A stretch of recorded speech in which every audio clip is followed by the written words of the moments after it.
तो फ्रेंड आप लोग कैसे हैं कमेंट करके ज़रूर बताइएगा। स्वस्थ होंगे मस्त होंगे, अपने अपने कामों में सब लोग व्यस्त होंगे फ्रेंड। और मैं आई हूँ अपने गांव घूमने और मेरे गांव का मौसम देखिए कैसे आप लोग को लग रहा, कमेंट करके ज़रूर बताइएगा फ्रेंड। क्योंकि मैं अपने ससुराल आई हूँ और मेरा घर प्लस्तर नहीं है। आप लोग सपोर्ट कीजिए, मेरा घर जल्दी से प्लस्तर हो जाए। जो मैं अयोध्या में रहती हूँ, फिर मैं अपने गाँव पे रहूँगी और अच्छा वीडियो।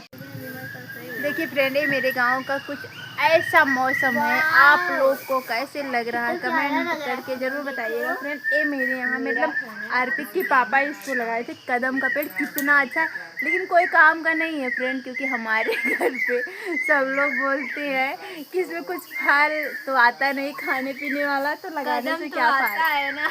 आप लोग बताइए। नहीं अच्छा लगता है मम्मा, कदम के पेड़ पे ना वो। और मेरे घर पे देखो कितने वहाँ देखो पड़वा पड़िया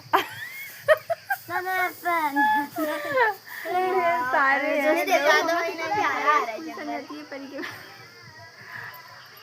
हमारे घर के बच्चे।